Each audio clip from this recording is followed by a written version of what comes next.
Yesterday, for the first time, I thought Mike Vrabel may not be able to coach the New England Patriots in 2026. Mike Vrabel may need to take a year or two off. Yesterday was the first time I thought it. TMZ, they come out with a new report that Mike Vrabel and Dianna Russini in 2021 spotted on a love boat, a boat that they rented. This is late in her pregnancy in 2021, according to TMZ. And that was the first time I was like, no, Mike Vrabel may have to step down. It's going to cost Dianna Russini her job, and it may cost Mike Vrabel his job. And it's not because these pictures and these allegations that they were hooking up late in her pregnancy in 2021 are so salacious. That's not new to me. I've kind of assumed that this has been going on for 6 or 7 years, and they were seeing each other regularly. There were some feelings involved here, maybe on Vrabel's side, maybe on Russini's side, but this wasn't a one-off. And so it wasn't that. It's the bloat of all of this. I'm talking about her being pregnant. I'm talking about this story just won't go away. And that's why, it's the love bloat. That's what it's the bloat of this story. That it's not something that's going to easily go away. And so for an old guy like me, I started thinking about the TV show that was popular in the 70s, maybe early 80s, The Love Boat.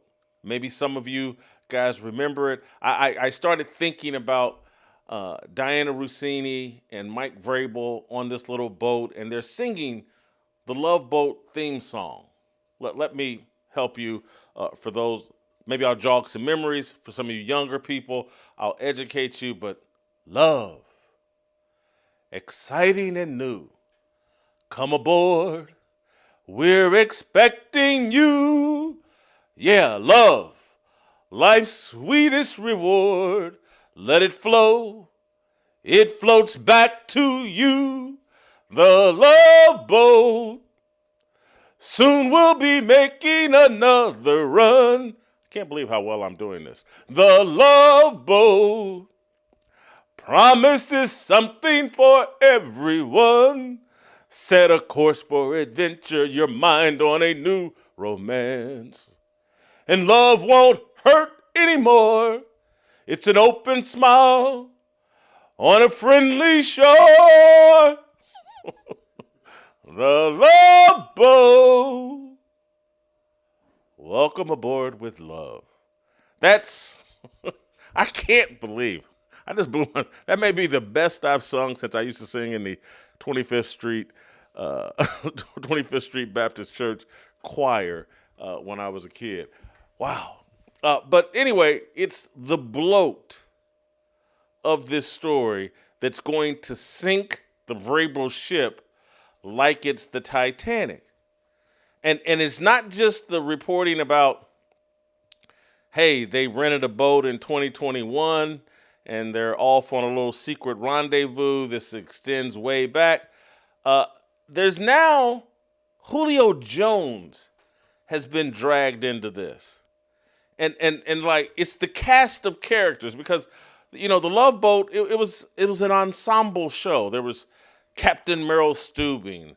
There was Julie, the host. There was Isaac, the bartender. There was Gopher, who was actually kind of the star of the show. There was some doctor, I think Adam Brick or whatever. But it was a big cast of characters. And now Julio Jones is getting dragged into this cast of characters. There's an angle being suggested and explored that Dianna Russini was tanking the market, the trade market for Julio Jones.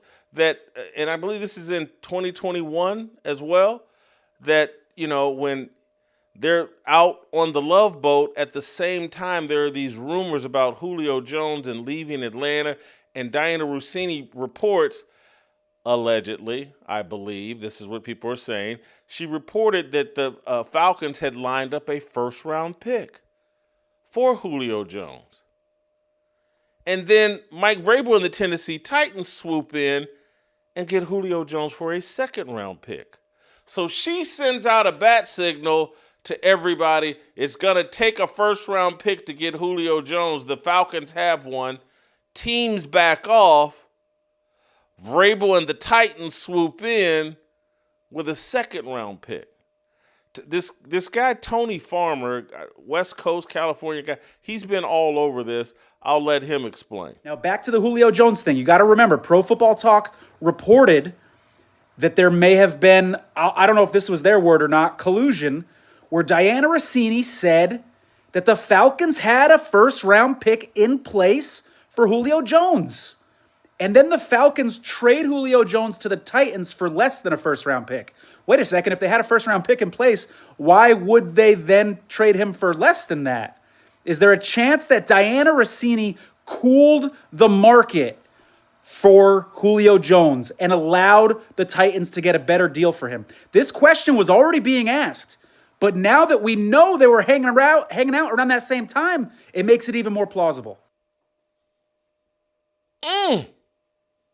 Something to think about.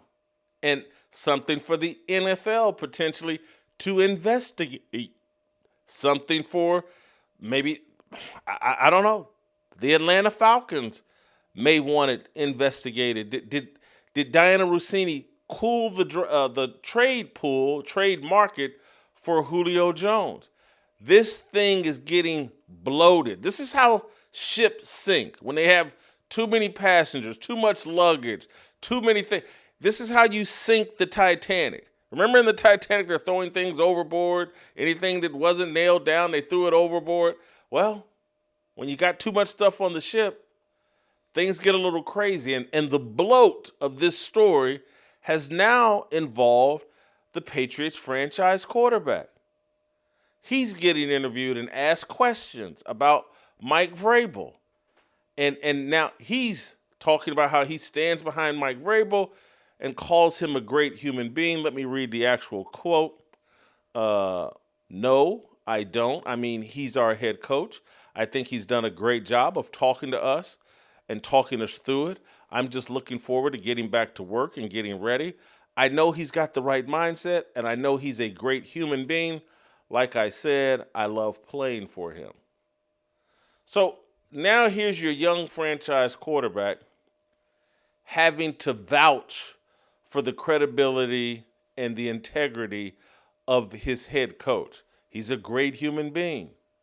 You know, when you make that statement, he's a great human being, what you're really saying is, I know many of you think this guy is trash, that he's married, that he's screwing a married woman, that he lied about it and said, anybody that thinks this story has any legitimacy, it's laughable. And now it's not laughable. He made the mistake of chastising, spanking Travion Henderson, his star running back, because his star running back quoted the Bible as it related to the LGBTQ movement, chastised and corrected him, said he needed to be educated, needed to be more inclusive. And now the players are having to cape up for Mike Vrabel because, you know, Travion Henderson is likely to go to the Bible and he won't be caping up for Mike Vrabel. He won't be excusing Mike Vrabel's infidelity. And if Travion Henderson really understands the Bible, he won't be calling Mike Vrabel or any of us great human beings. Because what Christians believe, and Travion Henderson is a Christian, what we believe is like, no, we're all sinners in need of a Savior. We're all trash. And that without Jesus Christ, we will remain trash. And so running around, oh, so-and-so's a great human being. I'm not. Neither is Mike Vrabel. Neither are you. We're all sinners in need of a Savior. We're all very flawed. We come into this world flawed. We come into a sin-filled world and we fit right in. And that's a mindset. And some of you think, oh, it's a small difference. No, it's a very big difference. This is what's the matter with the world. This is how you make the mistakes that Mike Vrabel and Dianna Russini make. You start thinking of yourself as a great human being. You start thinking of yourself as your own God. You start thinking about what you desire. And you just go out and get it because, we got free will. And that's what life is about, pursuing pleasure at every turn. And so if you and your wife have been married for 20 years or 15 years or 5 years or 5 minutes, and you think, well, you know what? Dianna Russini would add a little spice to my life. And she might be an asset for me as a head coach as I conduct PR campaigns that service me and my ego and service my desires as a football coach. This is how you all wind up in this situation, this type of embarrassing situation. At the very beginning of this, I said, no way this cost Mike Vrabel his job. I sit here today and say, in all likelihood, this is going to cost Mike Vrabel his job. That's the only thing. And it may only be temporarily. Hey, step away for a year, let the smoke clear, get some real counseling, spend some real time with your wife repairing your marriage, or spend a year exiting that marriage. And maybe you and Dianna Russini can find the love that you guys have been looking for in each other, and perhaps you all can be swingers or do whatever thing you guys want to do. You those of you that are great human beings and your own gods, and you get to make up your own rules and you get to make up your own morality.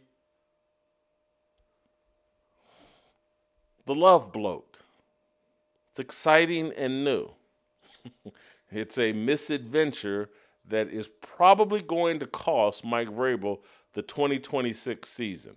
He is the new Tim Tebow, the new Colin Kaepernick. All right, I'm going to bring Steve Kim into this conversation. Before I do that, I want to take care of a couple things. One, I want to tell those of you listening over Apple and Spotify, hit that 5-star rating. Help us grow the channel, fight the algorithms that are trying to undermine this show. The other thing, very important for you to do, is support our primary sponsor, Preborn. Preborn is the organization that I believe in, we believe in. It supports our worldview that life begins at conception, and it does it in the most clever and effective fashion.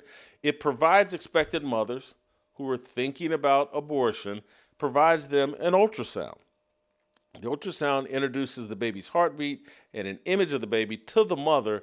And now that mother, once she understands, hey, that's not a clump of cells inside of me. That's not a fetus. That's not an undeveloped human being. That is God's greatest gift, life's greatest reward, a child inside of me. And now she is twice as likely to choose life. And now Preborn steps in, steps up, and supports that mother and child for up to 2 years. All the things that mother and child need, Preborn is an asset and supports that woman and child in an effort to obtain those things so that the baby can get off to an awesome start. Preborn is an awesome organization. It's the best organization. It's the organization I believe in the most because I think it's my way of participating in the saving of babies' lives. This is a positive step. It's great that we overturn Roe v. Wade. That is awesome as well. But what are we doing in the aftermath to support the babies' lives that we have saved? What are we doing to put a smile on God's face to say, hey, we remain in this fight? Preborn's a great way to do that. There's 2 ways to give. Each ultrasound costs $28. 5 ultrasounds cost $140. 2 ways to give. Preborn.com/fearless. That's the way I give. I prefer to give. Or dial pound 250 and say the keyword baby. To those of you, you gentlemen, that email me and tell me, like, hey, Jason, I gave some money to Preborn. I just wanted to let you know. Thank you so much. Thank you. Thank you. Thank you. Please keep sending me those notes at fearlessblazeshow@gmail.com. It warms my heart. It inspires me. It powers this show. All right, when we come back, Steve Kim, the Korean Cosell, is going to join me, and He'll talk about the love bloat and some other things. There was NBA playoff games we'll get to at some point. Scap's going to join us. Shaun King's going to join us as he does every Friday. I got a take on Kevin Hart. Stephen A. Smith is pretty fascinating. We have a great show planned for you. Stick around. Steve Kim. Next. Something or Hadley told me you put out a top 5 NFL pass rushers list and Max Crosby didn't make your top 5. Tell me who was in your top 5 first, and then tell me how does Max Crosby not make the top 5? Yeah, Max will be mad at me for not putting him in the top 5. I got to the point where he's a top 5 playmaker. He's a top 5 disruptor. There is no question that Max Crosby will absolutely ruin a game and not compile a statistic. Like, I've never seen anything like him. He's one of those dudes that I would hate to play against. But when I was just looking at just pure like pass rushers, I think I put Myles Garrett at number 1. And then I put in my top 5. It was Myles Garrett. It was Will Anderson and Danielle Hunter. It was Micah Parsons was in my top guys. And gosh, who am I missing in my top 5? Because I had a bunch of honorable mentions in there as well. I think my Danielle Hunter was TJ Watt. TJ Watt, yeah. TJ Watt was in my top 5. And like there's no wrong answer, but man, there are some gifted edge players in this league. I've been selling my stuff, hustling eBay, PlayStation car parts for little or no pay, so I can sit out here and watch the Titans play. Stumble on home and rub my blue balls away. It's a damn shame what the NFL has turned to for fans like me and fans like you.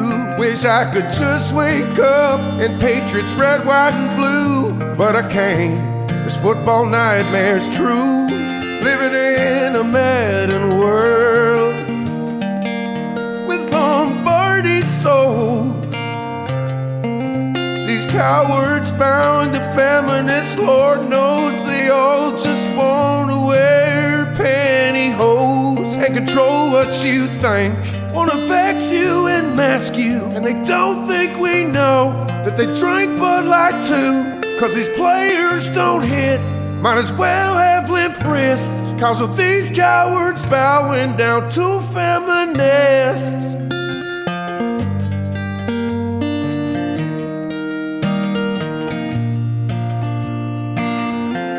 I wish sports media would look out for fans and not just Taylor Swift promoting her brand. Lord, we out in the parking lot, tailgating, grilling meat, and the obese just can't wait to eat. Well, God, if you're a referee and blind as a bat, Roger Goodell should grow a pair and give you the axe. We had Derrick Henry, we played ground and pound, but the idiot Titans chased our king out of town. Lord, it's a damn shame what the NFL has turned to for fans like me and fans like you. Wish I could just wake up in Patriots red, white, and blue, but I can't. This football nightmare's true. Living in a Madden world.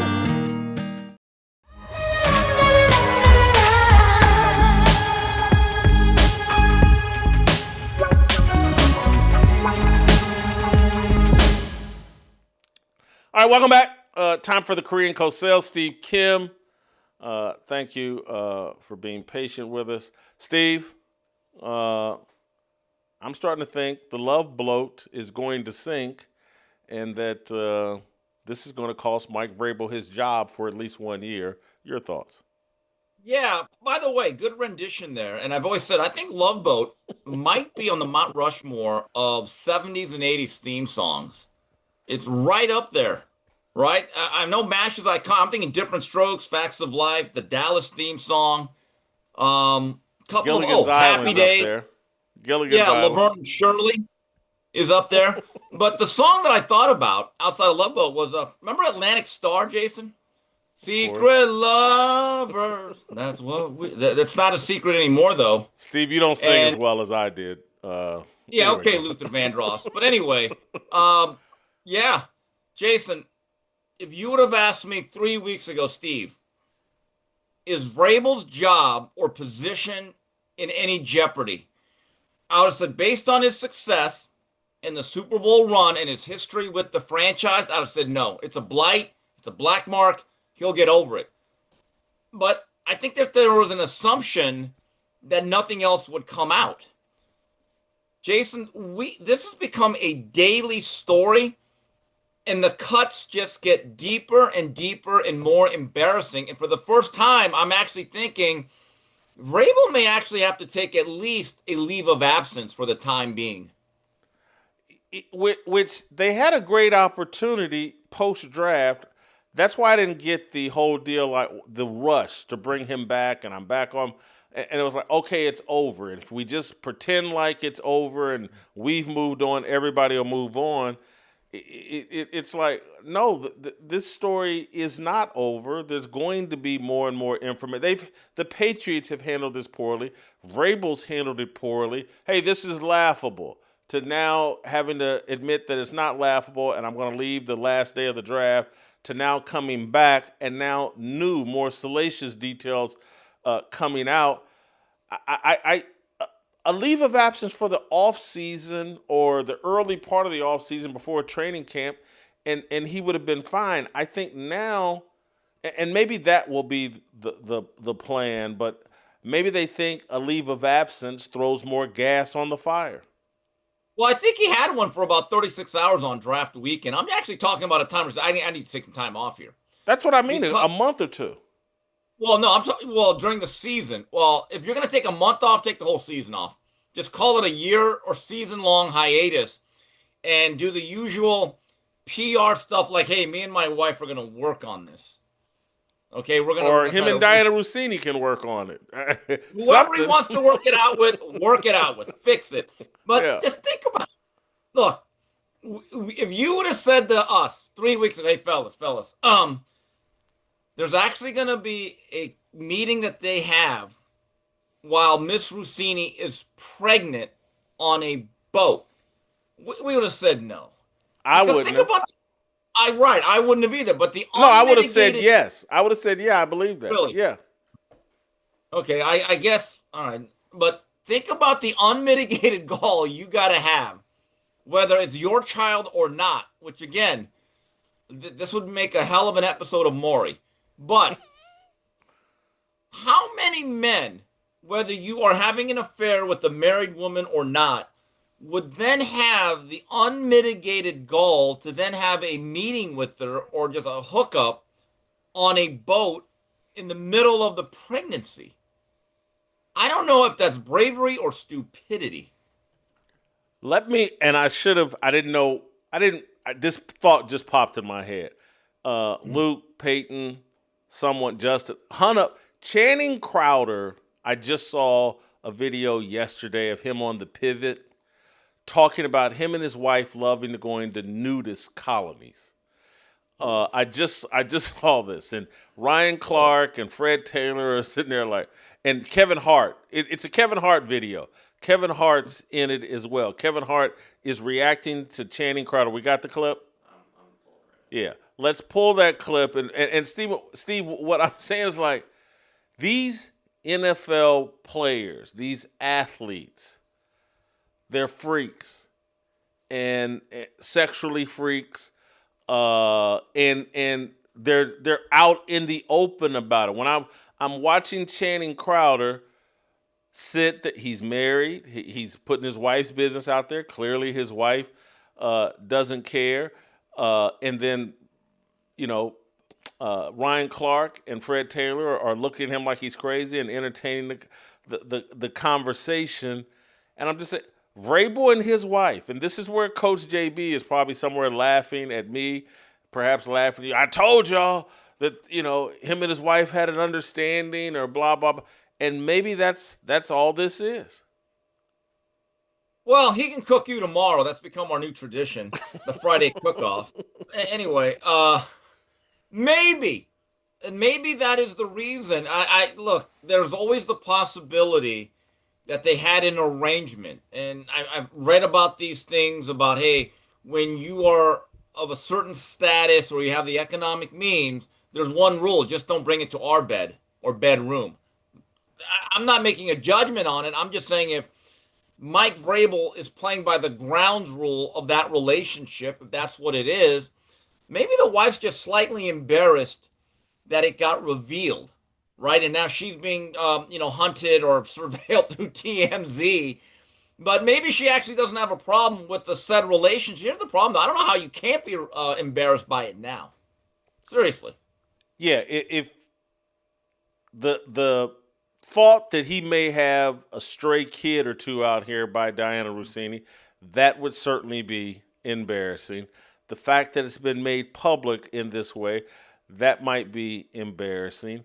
But I'm just the entire false belief that professional sports and now college sports, which have been professionalized, the entire belief that somehow they foster some sort of morality has been completely obliterated.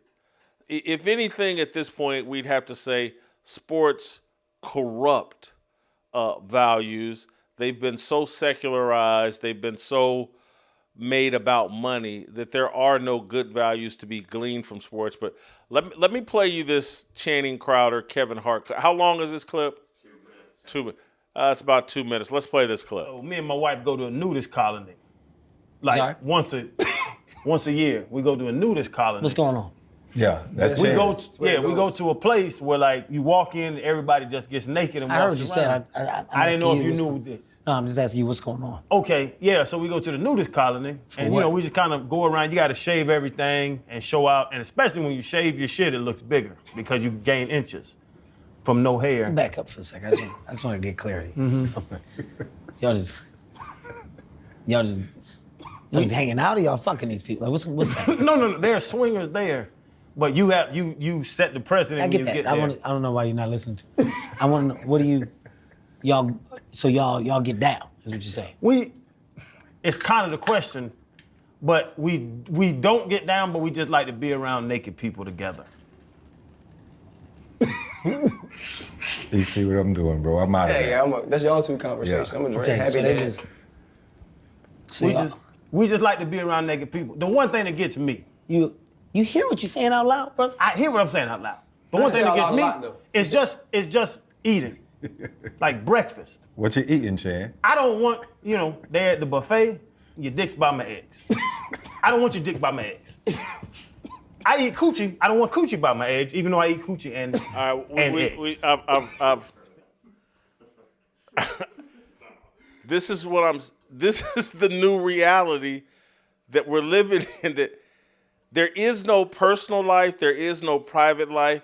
It's JB, I got content over everything. And his wife, his sex life, it's all just content. It's just all clicks. And so whatever gets clicks, people talk about. I want to say one thing. I know Kevin Hart gets a lot of heat for being overexposed, and people say he's not that funny. That was hilarious. That was needed. In fact, I actually believe the pivot, I'm not a fan of their show, really, for obvious reasons. One of them, Brian Clark, he needs to be the full-time moderator for that show. I thought that, because let's be honest, Kevin Hart, right in Crowder's face, said everything we were all thinking, and the other two partners, Fred Taylor's a really nice guy, I don't think he would. They're all looking at him like, you are a freaky son of a... I am glad that Kevin Hart was there, and Kevin, you're good, you're underrated now in my book. But it is true, but here's where I'll disagree with you a little bit. The actually core and essence of sports, when we first play it at the youth level, I think actually does teach a lot of great life lessons, and it instills values. My view is the things that sports provides when you make it to the world-class professional level, those things can become corrupting and often are. That's where I would separate those two things. Steve, I think you're thinking of your childhood, my childhood, what was prevalent in sports when we were growing up as young people. I'm not sure any of that is left. These in basketball arenas, these children walk into arenas where they're blasting this horrific, sexualized rap music. Same thing, 7-on-7, AAU. Everybody, every parent, every coach, every athlete, every's a exaggeration, but they're all thinking about money and can my kids get some kind of NIL deal? Can my kids make it to the NFL? None of that was pervasive when I was a kid. When, maybe by the time I got to be freshman, sophomore in high school, I started, hey, I may be good enough to get a college scholarship, but this whole NFL, and it wasn't about money, it was just about, hey, I can get a scholarship, get a free education, go off to college, have a great experience. Now everything's about, and parents are in it for money. I just think it's unrecognizable from when we were kids, Steve. Jason, I don't disagree with you on that. Maybe you are right. It's youth sports are now business. It's a multi-billion-dollar business. And I've seen a lot of videos about how the youth travel industry has become just a fleecing of parents who now buy into it. For years, I'd say the last 20 years in boxing, a lot of parents now basically pimp out their sons. They don't want to get a real job. They look at their sons as ATM machines, and they start becoming not just a trainer and the manager. More and more, I'm hearing about players, college football recruits, their parents have their hands out about the NIL. It's not just about the players. So you're right. So has there been a declining of the ethical and moral base of sports, what it once was? Sure, there has been. But I still like to think, and maybe I'm being a complete Pollyanna, if you do it the right way, sports can instill great values. It can. Lessons that you learn and you take for the rest of your life. However, you're right. As it becomes more and more of a business at a earlier stage, yes, it corrupts also earlier and earlier. I don't disagree. I'm going to somewhat stay in this lane. I got to keep it moving. We'll get back to, you'll be here with me at the top of when I start talking to Shaun King. We'll get back to the Vrabel deal with him a little bit there. But before I really keep it moving, just to piggyback off what we've been talking about, RG3 and Josh Pate. You guys know obviously RG3, Heisman Trophy winner, NFL quarterback. Josh Pate, big in the college recruiting space, podcaster, now occasionally on Game Day on ESPN. They got into a back and forth over social media yesterday. RG3 saying that basically the athletes deserve half of the money that in media rights in college sports, that half of that revenue should be paid directly to the athletes. They generate the money. That is RG3's, the gist of his argument. We put his full tweet up there. I'm not going to read the whole thing. But he and Josh Pate went back and forth about this. And this, again, is where I'm just saying everything about this is money, money, money, money. Did you catch any of this back and forth between Josh Pate and RG3? Where do you come down? Yes, and I commented on one of them. A couple things. I think RG3 is pandering. He's trying to get back to the cookout. Seriously, that's his way of connecting and, hey, poor us, we're all being exploited. Here's the issue. So if you're talking about share of revenue, that's a talk that you hear a lot of in terms of professional sports. Like, what share do the players get? That's always been the basis of when do players get on strike? When are they locked out? We all know that the NBA gives about half of it. Okay, so by that theory, if we're going to go by that, that means you have to collectively bargain it. You have to completely come out and say this is no longer collegiate sports. We are now professional sports. Okay, and I've said this for at least 3 years. With that said, that means now the institutions, the programs get to say, all right, multi-year contracts. We have penalty clauses if you want to transfer. Let's even set up trades and a free agency. Let's do waiver wires. I mean, you want to go down this slippery slope, because if you're starting to say we demand half the revenue, great. That means you have to collectively bargain. believe it or not, Jason, and I say to myself, good. Maybe we'll finally put a stop on all of this. And you can also say stuff like, okay, the program should say, and if you transfer, you sit out a year. Flat out. So you know what? There's actually some benefits that can come to all of this. Getting the toothpaste back in the bottle, probably an impossibility. Can't do it. And so professionalizing it and collective bargaining it, the whole deal, is probably the only solution. I don't think there's going to be any winners here, even once they fully professionalize it. I don't think it's going to be best for college sports. I think they've already taken – amateurism had an allure. It had some value. It made people think, hey, this is more pure than what we're seeing in the NFL. They're going to sacrifice that, and I think they're going to sacrifice some of the passion. I think it's going to turn into like kind of how the WNBA and women's professional. Do I really want to be financially supporting young people who share none of my values? That take every dime they get and blow it on gold chains and cars. It's not all of them, but it's enough of them. Gold chains, cars, and tattoos. That's some people be setting up businesses in college towns for these kids to go blow their money on gold chains, tattoos, and getting their hair did. Go ahead, Steve. I still find more college football players to be eminently more likable and relatable than any WNBA player. I do by far. And also, here's another difference. Now you do. They have real talent. Yeah. Okay, yeah. And also, when I go to college football games, I actually see a lot of people. I don't see half-empty arenas.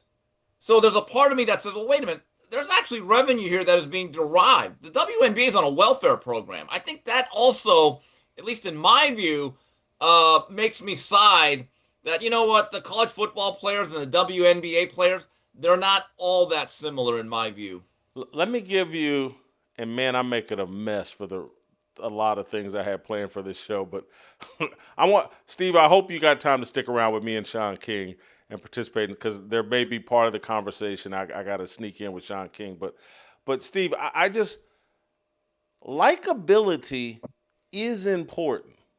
Yes. You have to be halfway likable. And so we're watching people that used to love and like movie stars. And now there's a gigantic segment of the population, particularly on the conservative side, we hate the people in movies and celebrities on TV shows, and we've quit watching much of their content. And I think the same thing could eventually happen with even these male athletes. I think a lot of people don't watch the NBA anymore, the NBA men's, because they just don't find the players likable or worthy of respect. And so they've come up with these inflated ways, new Nielsen ratings. And if one TV's on, that means 3.5 people are watching, and let's count and the ratings are all setting records. I just don't know if that's reality. And I do think that likability is, man, everybody liked Magic Johnson and Larry Bird and Michael Jordan. And there were some villains. Maybe the Pistons were villains. But it's hard not to like an Isaiah Thomas, a little guy that's slaying big guys in the NBA. I just think once you become unlikable, and it's a television deal, because these TVs, it's like inviting someone into your home. And if you're not likable, people are less likely to invite you into their home. Yeah, and beyond likability, because you're not going to like everybody, because when it comes to Isaiah Thomas, there's a lot of people that don't like Isaiah Thomas, but there's a relatability, even to people you don't like, right? Whether you disagree with them culturally, politically, socially. The WNBA has a real issue. These women whine too much, and they live in like this Marxist reality. And you're like, wow. RG3's not whining, Steve. I know it's easy to beat up the women, but the men are doing the same thing. I don't know. You think I don't know, Robert Griffin's whining or he's pandering, but I think a lot of college football players right now nowadays are saying, wow, we got it pretty good. We got it pretty good. I don't hear that much. I really don't. I actually think a lot of guys are making six figures, and I hope they're saving. I get the sense. I say this with affection. I say this sincerely with affection. I think you love sports so much, and Miami and their college football team is your last true connection to sports as a fan, that it's hard for you to think that could be taken away or might be slipping away from you. You know what? That's not a bad point. There's a lot of it, because I've always said boxing's my business. College football / Miami is my last pure passion, right? I'm going to tell you something. Max Crosby actually did an hour-long interview on his podcast with Mario Cristobal. Mario's old school. He said something that I loved, and I'll send it to you. He said, look, when I gather the players, when it comes to NIL, because they asked him about how do you manage young men and get people to buy in when they're all getting paid, and it's about the money. Mario Cristobal basically said, I tell all these guys, hey, look, we're all getting paid here. Some of you are underpaid, some of you are overpaid, but the deal is the deal. Once football starts, we expect you to play. I don't want to hear this moaning about it, and if you do, get out of here. We'll send a cab. I was like, oh, my God, that's my coach.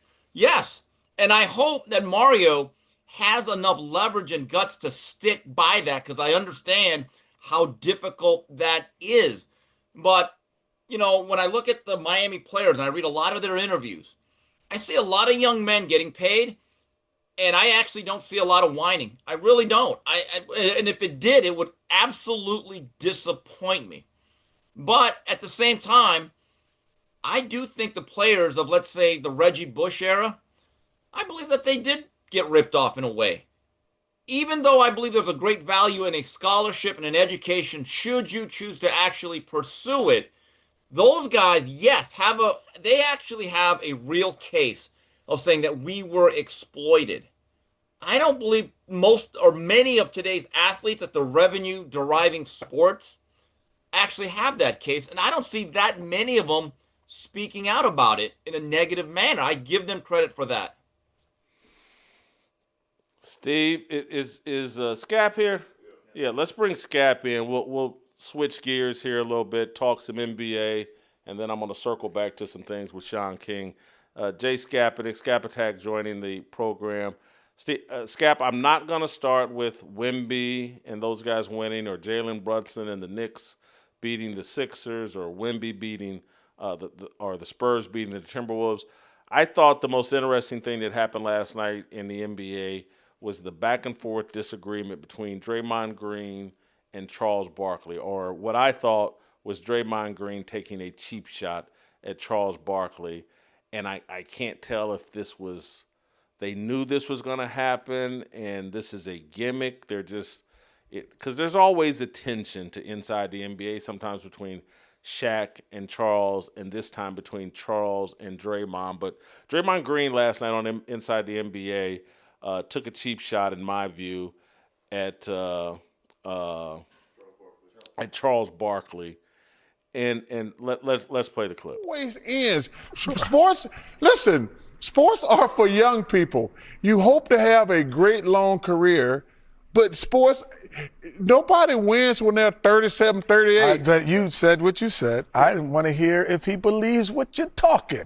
Yeah, I mean, I think the goal is just to not look like you in the Houston Rockets uniform. Yeah. Is ultimately the goal for us. Like, we don't want to. What does that look like? Did you see it? I'm just asking. I saw it.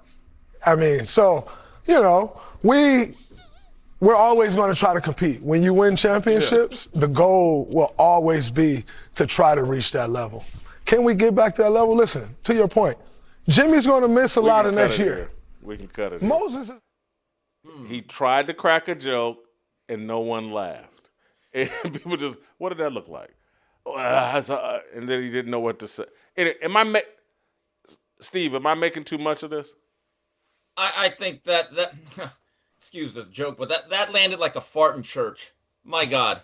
I mean, first of all, those Rockets teams were not terrible. I think one of them actually went to the Western Conference Finals, and if I recall, it was John Stockton in Game 6 hitting kind of a buzzer beater to send the Jazz to the 97 finals. The other thing is people pointed this out on Twitter.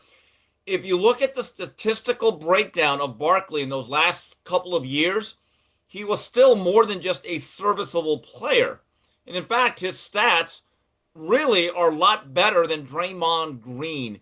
And I think one of the issues with Draymond that many people have had, we had to pander towards him the last 7 years. And then when he says stuff like, we shouldn't use the words like owner, instead of telling him how dumb he is, we placated him. And this is part of the problem of allowing stuff like this to fester, that dumb people start to think that they are intelligent. Scap, what was your take? It's just, honestly, I can't say enough negative things at this point about Draymond Green. I can't stand this guy. He is utterly insufferable, uneducated, not intelligent. He continues to humiliate himself on his platforms. Every time he goes anywhere and opens his mouth, basically, he makes himself look like an idiot. I don't understand why these uneducated, unintelligent people continue to humiliate themselves. Like, identify your weaknesses and just keep your mouth shut, Draymond. Like, look, and no disrespect, I talk about the 1960s, 70s, and 80s in the NBA. Hold for 1 second, Scap. Draymond's a big idiot, but no disrespect. Go finish your thought. I'm sorry. I talk about the 60s, 70s, and 80s in the NBA. I didn't see those players play. Like, I grew up basically in the 90s, but I can go back and research and understand what I'm talking about. Why does this guy go on national TV, crack on Barkley, and say he's seen it? He didn't see it. He was born in 1990. Charles Barkley started playing in 96. I very severely doubt that he remembers what Charles Barkley looked in a Houston Rockets jersey when he was 6 years old. But whoa. Charles Barkley started in the NBA in 1984-85. You said by the time in a Houston Rockets jersey. Houston Rockets. There you go. There. All right. Just put that. I'm sorry. Go ahead. In a Houston Rockets jersey, it was in 96, and Draymond Green was born in 90. So, like, I don't remember guys when I was 6 years old or what they looked like. Charles Barkley averaged, just to clean up or add to what Steve said, Barkley in 4 washed years, allegedly, with the Houston Rockets, averaged 16.5 points per game, 12 rebounds, and 4 assists. Draymond Green, guys, he has never averaged double-digit rebounds or assists in his entire 14-year career. He averaged double-digit points 4 times out of 14 seasons. In the last 7 years, he's averaging 8 points, 7 rebounds, and 6 assists. This guy is an absolute triple single merchant, and he's denigrating a top 30 all-time player in Charles Barkley. It's just mind-boggling, the revisionism that these players try to enact on their various platforms now today. Well, what Draymond is getting caught up in is he is supposed to be this generation's example of Charles Barkley. And Charles Barkley was known to be critical of players early in his TNT career, known to be really outspoken, and known to say some outrageous or controversial things. And this is just Draymond doing a bad impersonation of Charles Barkley. That's all this is. Steve, Scap? Yeah, there's a fine line between being provocative and idiotic. And again, I think it hits a little bit closer. I think it hits differently when that said player was averaging 30 points at certain points and may have been the second or third best player in the world for several years in an era with Michael Jordan. And this has always been the issue. You know, when Draymond Green said Steve Kerr held me back, right? And then Austin Rivers just eviscerated him. Here's the issue. This is the reality with Draymond Green, who I actually appreciate for one thing. He played the role that nobody else could on Golden State. He had to be physical, play defense, had to guard the rim once in a while. So that's valuable, right? But any team that had Draymond Green as even the second or third option offensively was never going to go far. It's just too limited offensively. Well, Charles Barkley, in today's game where it's a lot of positionless basketball, he'd be even better than he was then because there's no contact, and he would just run through people. people forget that he was a high-flying guy at 6'4", and he led the league in rebounding, I think, more than once, or always in the top 3. I've stood next to Charles Barkley. Once he led the league in rebounding. Once. Right, but he was always in the double digits. Yeah. I remember the one time I met Charles Barkley, the thing that struck me was he wasn't that much taller than I am. So that's amazing what he did for a full dozen years. The other thing is by the end of his career... Hold for 1 second. Charles Barkley once told me one of the amazing things about meeting you was that as an Asian, you were actually over 5'8" tall. So you both had reverence for each other's height. It's funny, he actually called me Yao Ming, so he got that mixed up. So here's the other thing. And Scap, I don't know how much you saw this. By the end of his career, he was actually he had some range. He had a game-winning 3 against David Robinson at the top of the key where he ran down the clock against San Antonio. So that's a guy that continually evolved and made his skill set better and better. Scap, you want to jump back in? Yeah, I mean, look, Draymond Green, his peak year was in 2015-16 when the Warriors won 73 games, and he got some accolades, I think, just because of the team's success. He averaged 14 points per game and 9 rebounds that year. He was first team defense, second team NBA, and he got his one and only year where he got MVP votes. He finished 7th that year. Charles Barkley finished top 6 in MVP voting 8 times, 1 league MVP. Again, I don't know where you personally rank him, but he's a consensus top 30. Draymond Green doesn't even sniff top 100 in my estimation. So again, the criticisms, I think, and you saw it last night, the reason it didn't land, Jason, is because Charles Barkley didn't care. Like when Draymond delivered that line, Barkley was like, yeah. Like he just didn't care. You see the dynamic that really works between him and Shaq. Shaq was a great all-time player too. So like Charles takes exception to things that Shaq says about him, and they go back and forth a lot because they were both elite all-time players. Like Charles Barkley doesn't feel threatened in the least by Draymond Green, and he shouldn't. I'm going to go back to my whole likability theory. Draymond Green's not likable. And so his attempt to be Charles Barkley is always going to fall flat because even when Charles Barkley was doing his most outrageous things as a player, controversial thing, he was always liked because, one, he would laugh at himself. He would be the butt of his own jokes. Me and Charles Barkley had no relationship until I was hosting Jim Rome's show and started calling him Charles Cineo, saying he was basically Arsenio Hall and Michael Jordan was Eddie Murphy. Charles Barkley reached out to me and called me. And that was the beginning of our relationship. It's like he had a sense of humor about himself. He completely got it.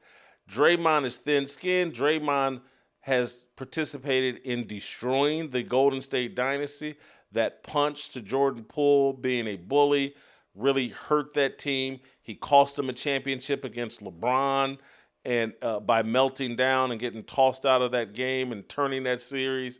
It's Draymond's not likable, and he's trying to do the Charles Barkley, and the media is going to allow it. When he's done playing, somebody's going to throw him on TV and think, yeah, we got the next Charles Barkley, and they're going to find out, no, they don't. The guy's too thin-skinned. He's not likable.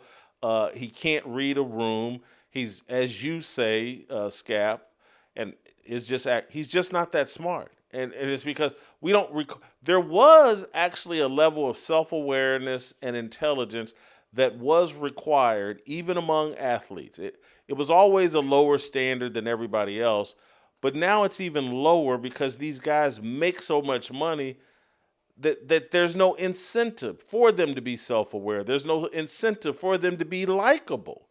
It's just all I got to do is play, and I'm going to get rich. And if I lean into the black stuff, I'll get commercial endorsements because I'm on message and I'm saying America's racist.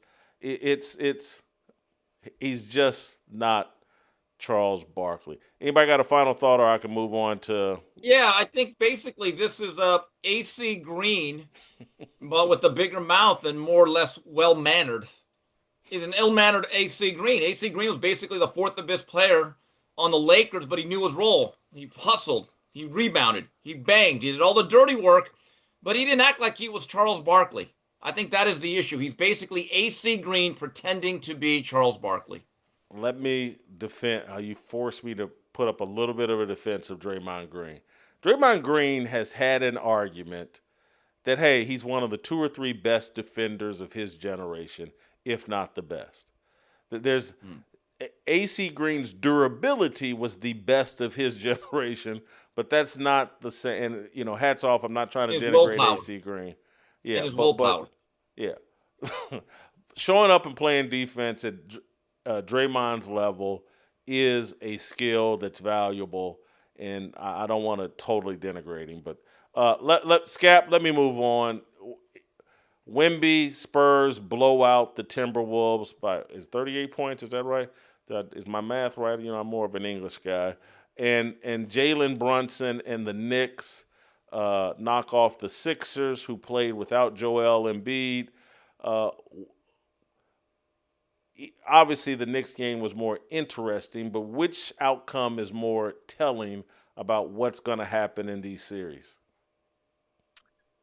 Well, I would have to say the Knicks is probably more telling because they're going to win that series. So, I mean, they go up 2-0 all time throughout all rounds in all series in NBA history. A home team that's up 1-0 that wins the second game to go up 2-0 wins 95% of the time, roughly. So, I mean, because, Jason, when you have home court advantage, you're the better team. When you go up 2-0, you are seemingly the better team. Then that means you have to lose 4 out of the next 5 games in order to lose the series. So the Knicks are absolutely going to win this series, especially now with Embiid, who can never stay healthy through the entirety of his career, looking like he is, of course, not healthy right now. Whereas the Spurs series, look, they absolutely trounced the Timberwolves after they lost by 2, but they had a shot in the air to win it at the buzzer in game 1. The Spurs still have to be feeling good despite the fact they lost game 1. But I'm not ready to necessarily declare the series is over. But the Spurs did show why many people suspect that they are arguably the best team in the NBA, even better than Oklahoma City already. Because Wembayana he didn't play like a masterful game last night. After his subpar game that we talked about the other day where he scored just 11 points on 5 of 17, I was expecting him to come out like a game buster in that one. 19 points on 7 of 15. Like, that's okay. He was 0 of 8 from 3 in game 1. He was 2 of 7 from 3 last night. He had 12 blocks in game 1, only 2 last night. He was okay. But still, just him being okay, the Spurs nearly win by 40 over a really good in-game Minnesota team. So the Spurs at least did show, like, everyone's just thought, like, collision course, Thunder and Spurs, that's why last night, because they have that ceiling. Steve, you got any thoughts you want to get in on this, or are we done here? No, I think we're done here. NBA. Scap, I'm going to let you go. Steve, I want you to stick around. Shaun King's running about 5 minutes behind schedule. But Steve, I want to start a conversation about Kevin Hart, and I'm going to connect it to Stephen A. Smith. But there is Kevin Hart was on the Joe Rogan podcast and talking about scoring a 580 or 585 on the SAT. And I heard this and it made my life. Kevin Hart scored and as many things happened to me, or since the Cat Williams interview on Club Shay Shay, I was like, oh, this is what Cat Williams was talking about when he's saying that the idiots are being installed and that, people that are inferior to their competition are being installed at the top of their profession. Because, I don't know what you think of Cat Williams, but I probably tend to think he is a little bit high IQ. He does a lot of stupid things, but I do think he's a smart guy. I think there are stories. He's talking about he read 1,000 books in 10 days or whatever the exaggerated story is. But I do think Cat Williams thinks of himself as a smart person. And I heard this clip and I immediately thought, like, holy cow, this sounds like Stephen A. Smith. Had to repeat the 4th grade laughing stock the counselor tells him in 11th grade. It's just like, how are all of these imbeciles, top of the comedy industry, supported by mainstream America, Kevin Hart, Stephen A., top of the sports, worldwide leader in sports, ESPN, overpaid, plenty of. I didn't. I don't. Did you see for any reason?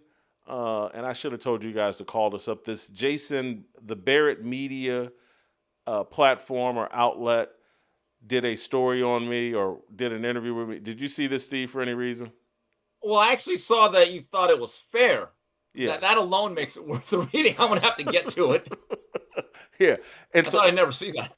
Yeah, part of what they left out, and the story was fair, and that's all I asked for is just be fair. You can leave out whatever you want. But I had made the argument, and I wanted it in the story because they alluded to it, but they didn't go into detail. I rattled off the names of like Dan Wetzel,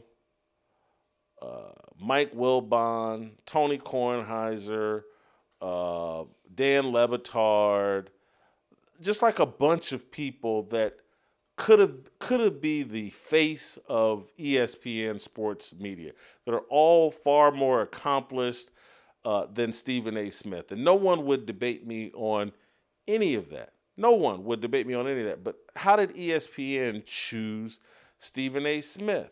And that wasn't quoted in the story, but it was a point that I was making. Is like I participated in an era where there were some really talented sports writers, and somehow ESPN lands on Stephen A. Smith, a guy with a questionable resume and a questionable background. But anyway, let me play the Kevin Hart clip, and then we'll discuss. I had a 585 on my SAT, confessions. I didn't even take mine, confessions. They give you 400 for putting your name on the paper. It's a true story. Wow. I guessed ABACADA. I did abacadabra all the way down.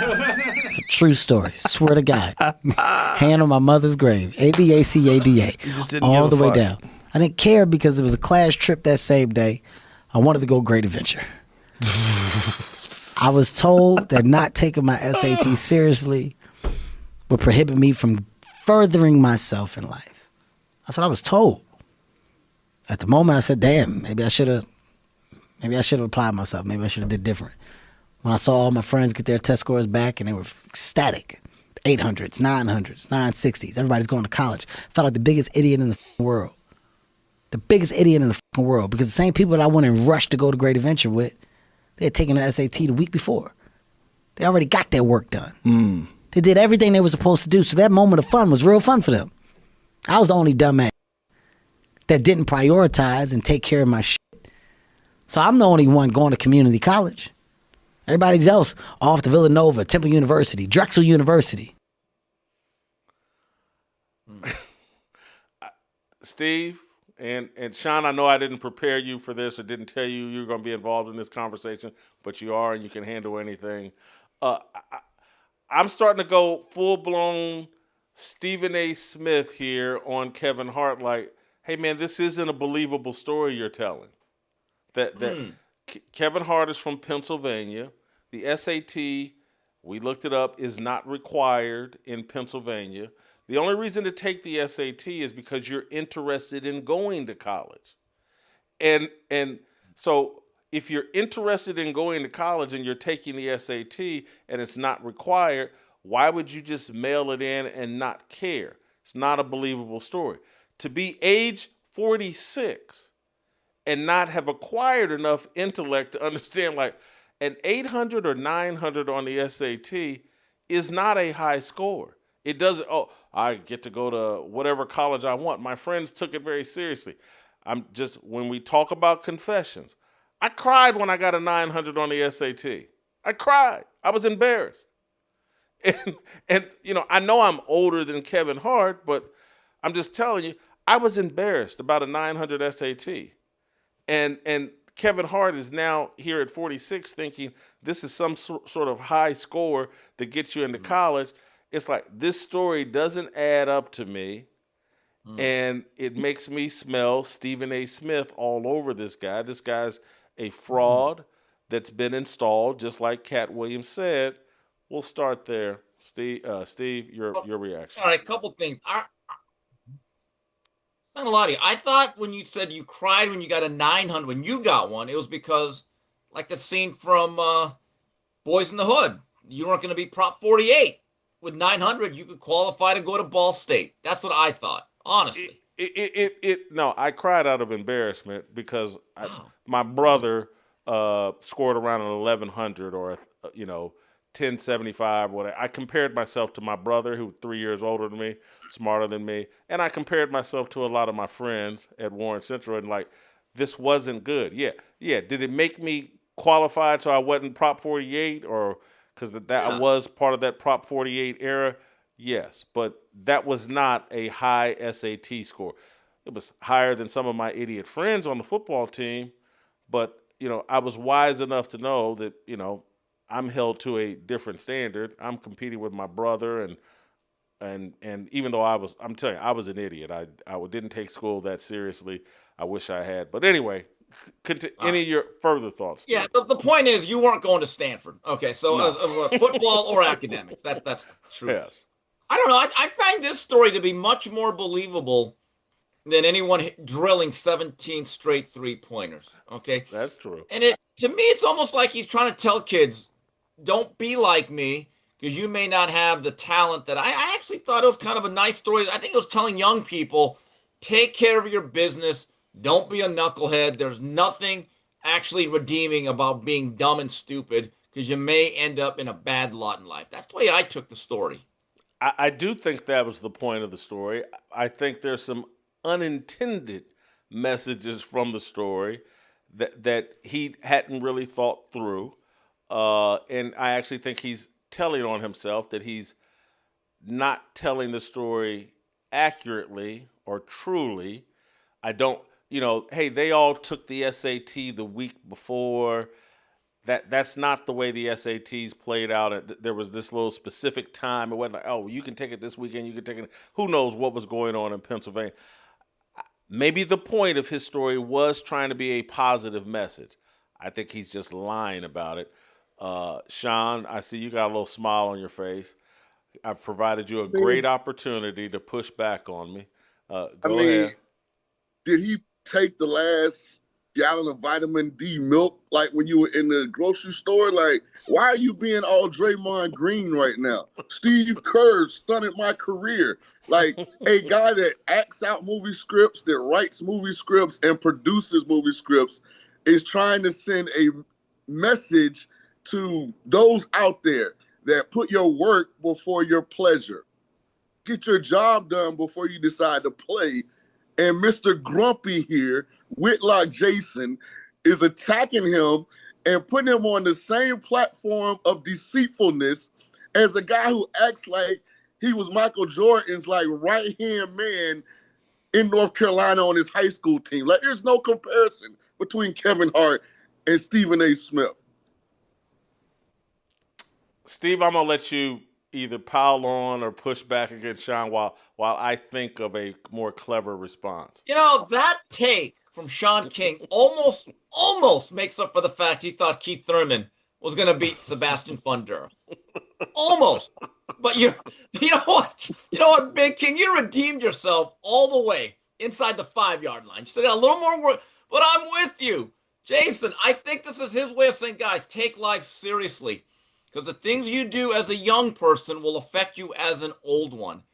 I actually think, I actually don't have an issue with Kevin Hart, what he said to Joe Rogan.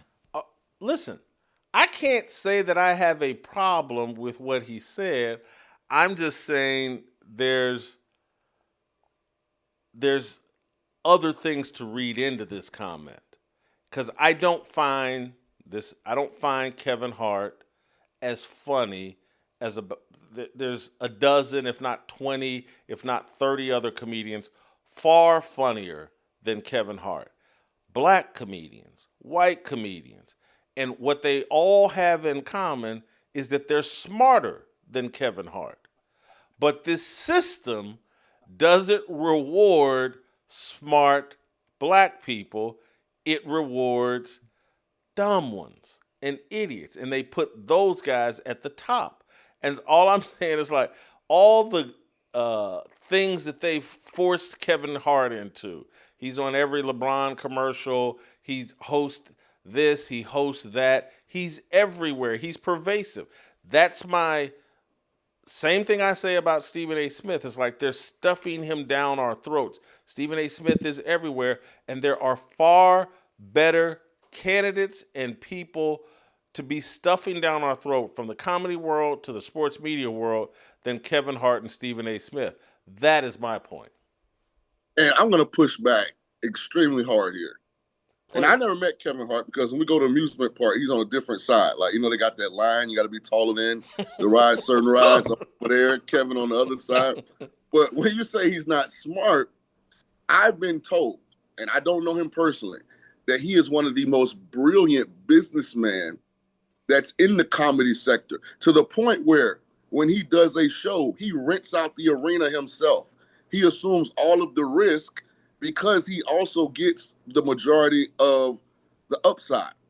Like, almost like Jake Paul is the boxing, Kevin Hart is to try touring as a comedian. Like, I've just heard he's brilliant from a business standpoint, but I don't know him. So when you say he's not smart and you compare him to Stephen A., I don't see the similarities. Like, Kevin Hart to me doesn't come off as fake and phony.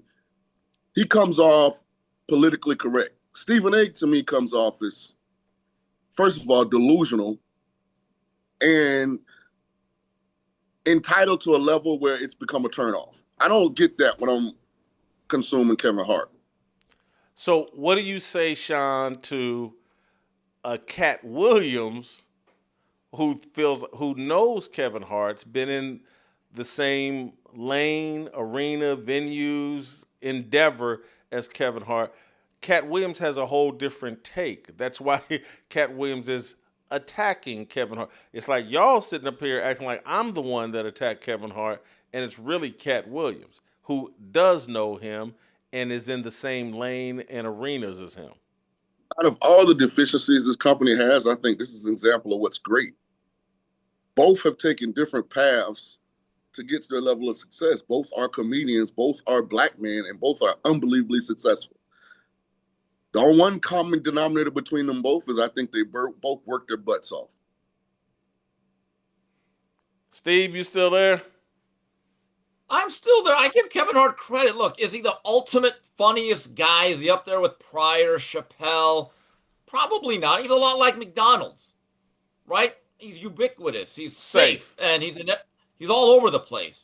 And he makes himself very available. He has a very strong work ethic. I'll take Shaun's word for it. He may have great business acumen, but over time, you got to have a certain amount of talent to be consistently good. And he's good. Look, we played a clip earlier of him on the pivot. I thought he stole that whole segment.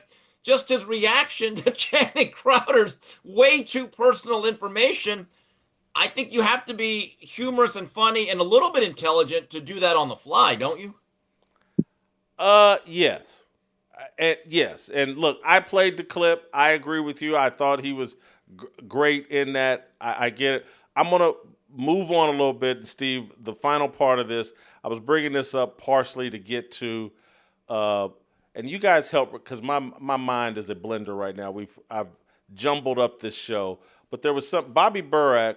And didn't he report something new here on Stephen A. Smith that I wanted to get to?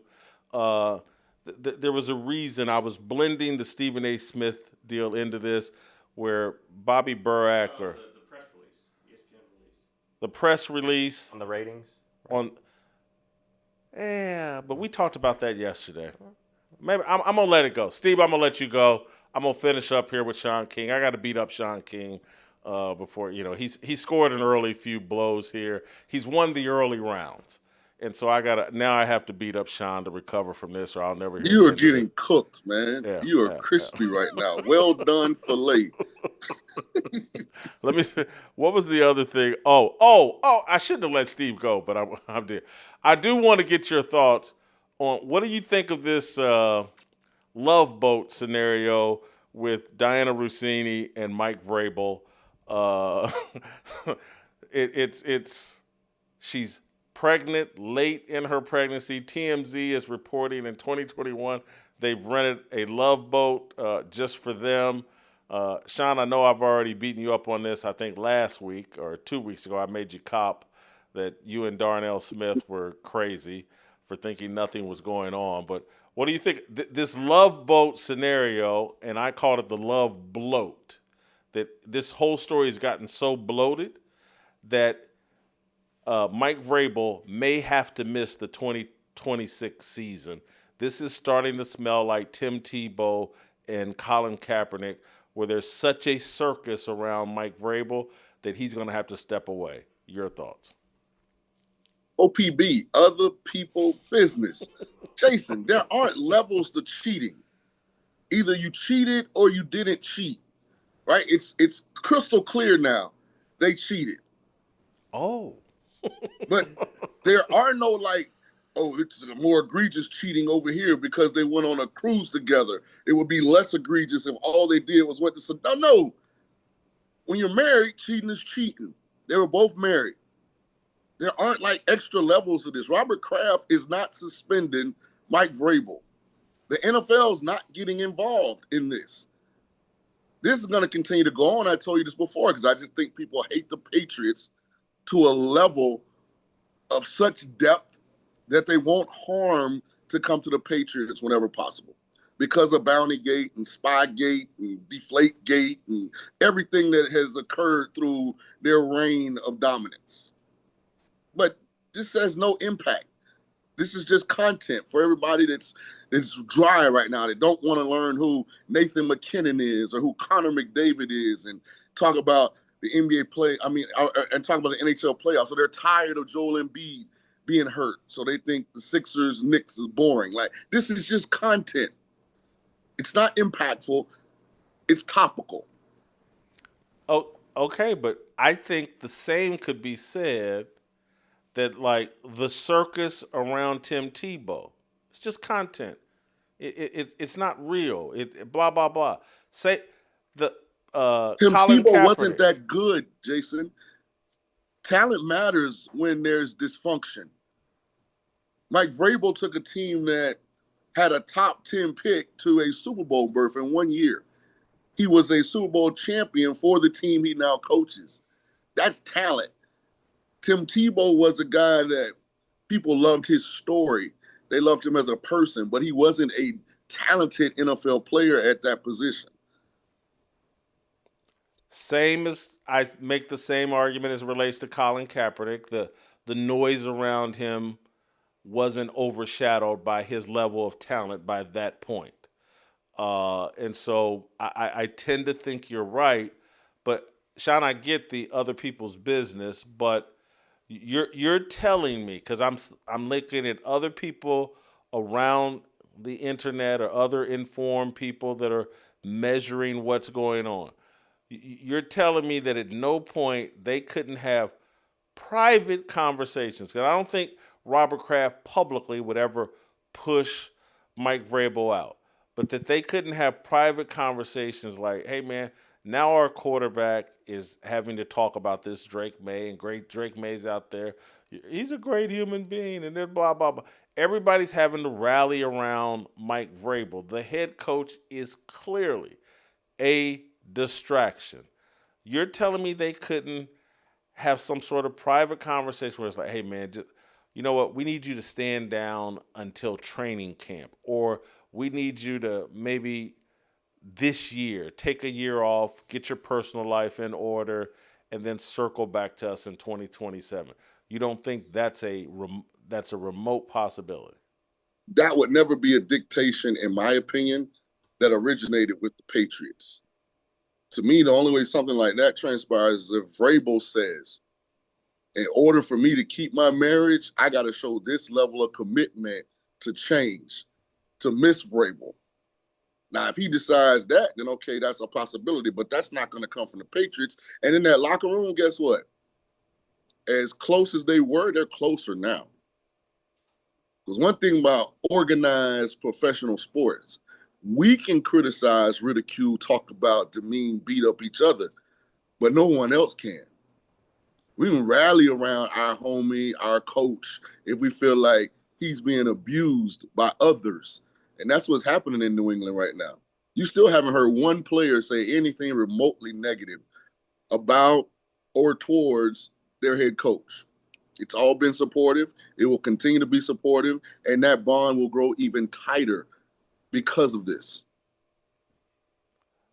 And there is a possibility that they will rally around Mike Vrabel, and that actually could inspire this team, us against the world, and maybe it takes them to. I mean, they made it to the Super Bowl, but maybe it gives them the focus they need in the early part of the season and throughout the season. We're kind of all in this together. That this could actually work in the Patriots' favor. That is a possibility. You can go easily from being the guilty one to becoming looked at as a victim. Like, this is overkill. Like, this is you ran the possum over, you turn back around, you ran him over again, like, and you picked them up and chopped them into pieces. Like, this is overkill. Interesting thought, Shaun. You're having a good day. You're having a good day, Shaun. Let me move on to another topic. I believe this was Mike Florio on his show. Maybe was he talking to Devin McCourty? Maybe where he suggested that the NFL should go to 18-game schedule, but he thinks they're going to limit the players to playing 17 games. This is a suggestion that I've been making for a long time. I think they should have done it. They should stick to 16 games, play 18 games. The players are allowed to play 18 games. I actually think the strategy around how you manage your roster would actually be kind of compelling and interesting and add a new wrinkle to the NFL. When do you sit your quarterback down? When do you sit your star middle linebacker down? Which teams do you think you could get? I actually think this would be a great idea. I just wouldn't do it 18 and 17. I would do it 18 and 16. This whole 17-game schedule, to me, is kind of pointless. It messes up stats, and guys are rushing for or passing for this many yards. Let's go back to the players playing 16. Have your 18-game schedule. I would have no complaints about that. I don't, and I kind of look at it different. Everybody plays 20 games as an organization, right? 4 preseason games, 16 down to regular 3 season. now. They play 3 now. But 3 watch. preseason games now. Right. I was contextually telling you what the NFL does and why this is part of their brilliance. All they're doing is taking away a preseason game and a regular season game. The organization's still accountable for dressing the team up for the same amount of games. The number's still 20, whether it's 16 regular season, 4 preseason, 17 regular season, 3 preseason. If they go to 18, guess what? They're going to go down to 2 in the preseason. So from a business model, it's the same, but I get more revenue generated for regular season games than I do for preseason games. This is all money driven. The TV deal is different. It's national for the regular season games, whereas most preseason TV packages are local.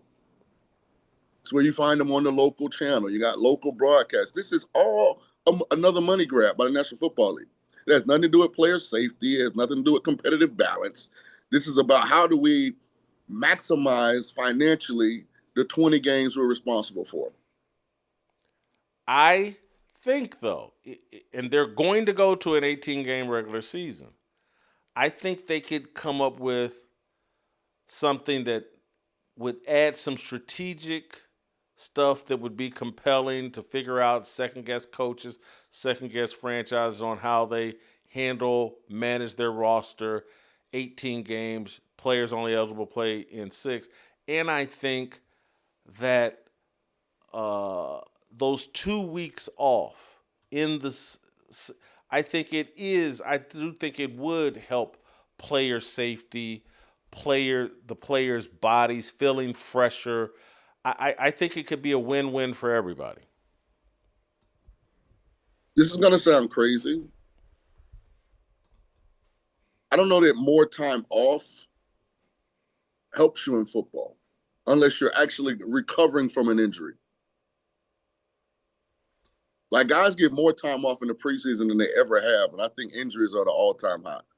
I think almost like a corn on your foot. Like you've got to work your way into like a level of resiliency that you can sustain yourself during the football season. And I think a lot of the injuries we see is because there's so little preparedness for contact and just the physicality that football is. You play football. No matter what you do with the rules, football is a violent, physical game. And as hard as two-a-days were, guess what? They prepared you from a physical and mental standpoint to play that game. I just don't think we would have been as good if we didn't have two-a-days. If they would have pulled us back and you could only have pads on for 1 hour a week and, you know, everything was just Shaun, hold for 1 second. I got to take a small commercial break, go to the bathroom. I'll be right back. Stay in place. You remember the Johnny Depp Amber Heard trial? I felt this pressure. Well, now we have the Amber Turd trial. Yeah, Mila Adams, the woman that came after NFL wide receiver Stephon Diggs. But nobody want me to do this, is it? I'm a great guy. Yeah, we're calling her Amber Turd. She looked at the embarrassment of Amber Heard and the charges and allegations she brought against Johnny Depp and said, hold my black coffee, hold my turd. When I was abused in my previous relationship, when I would say things, the objection is sustained. He would. The objection is sustained. It's not just the judge that took a dump on Mila Adams. Please answer the questions put to you. It is not an opportunity for you just to vent with your story. It's not just the prosecutor that took a dump on Mila Adams. Was Miss Adams a perfect witness? No. She was argumentative, avoidant, difficult. Mila Adams turded all over herself. I mean, she's dropping deuces everywhere. I've never seen anything more embarrassing, and the state of Massachusetts has to ask itself, how did this thing ever go to trial? This Mila Adams has taken a dump all over women. Believe all women, me too. That has been a joke, but nothing has exemplified what a joke it is. Believe all women. She said Stephon Diggs strangled her. She was caught dancing right after saying he's allegedly strangled her. What is she doing dancing? And look at that fake rear end. It's not. Shaun, the chat is actually brutal on me. They said when the blue chew hits, you gotta go. Anyway, finish your thought there, and then I got a question about Brendan Sorsby. I mean, that's the ultimate fat boy move right there, right? That bladder about the bus. I don't want to blame Athletic Greens, but I try not to drink this during the show, and then sometimes I just forget and I drink it during the show, and it definitely makes me have to go. I just was saying, like, having played football, you know this. There's a preparedness that comes from actually going through extraneous situations, and there were two-a-days for us. Like, that helped you fight through. That toughens you, I think, to certain exposure from an injury standpoint because you were ready. You know, it's almost like a boxer saying, I got a big fight coming up, but I'm not going to spar. And then the first time you get hit in the head is when you get in the ring for the match. Like, your punch resistance is not going to be the same, right? As if you've been sparring. Like, and football players, they got to tackle. They got to hit. They got to go live before it's actually live. I truly believe that. Well, I believe that a break to refresh your body, and if everybody knows they're going to get 2 weeks off during the season, maybe they would allow coaches to practice more with some live contact because that's been taken out of practice for the most part. I do think this could be a win for everybody, but let me move on, Shaun. Brendan Sorsby, the gambling quarterback for Texas Tech. There's discussion, there's rumors he may enter the NFL supplemental draft. The Browns are one of the teams that are keeping an eye on Brendan Sorsby, might have an interest in him, acquiring him in the supplemental draft. I think the Browns and other teams being interested, but it's very interesting for the Browns to be interested. I think it's an indication that they don't see Shedeur Sanders as any type of solution for them at quarterback. Your thoughts? You're a bully. Why? You're a bully. Why? Why you? The kid got enough going on. Brendan Sorsby? No, Shedeur. Mary Kay Cabot is publicly announcing in late April, early May, that Deshaun Watson has taken the lead in the QB competition. Come on, Mary Kay, get out of here with that. And now you are talking about a hypothetical supplemental draft and what it says about Shedeur Sanders.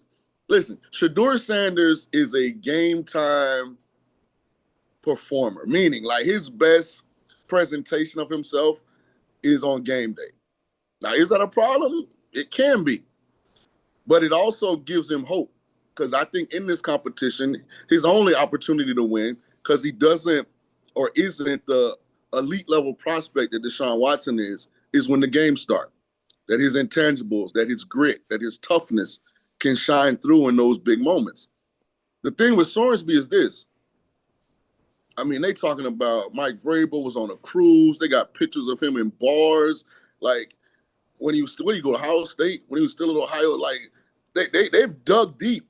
What do we really know about this Sorsby kid? Like, was the gambling only as a backup freshman at Indiana? Did Cincinnati know about the gambling? Did the NCAA know about the gambling when he went to Cincinnati? Like, I got a lot of questions about that situation. How all of a sudden does it only come out now when he's headed to Texas Tech on what's allegedly like a $5 million plus NIL deal? Like, I got a lot of questions about what's fact and what's fiction surrounding that kid. I haven't done a deep dive on him yet because he didn't declare for the draft. I know he's talented, but I don't know what caliber or level of prospect he is, but I will do it, and I will have that for you next Thursday. But what do we really know about this case? Well, we know, I feel confident we know he likes to gamble. But was that just as a backup freshman quarterback at Indiana? Shaun, that matters, Jason. Did Jason Whitlock just like to gamble as a college student at Ball State, or did that follow him the rest of his life?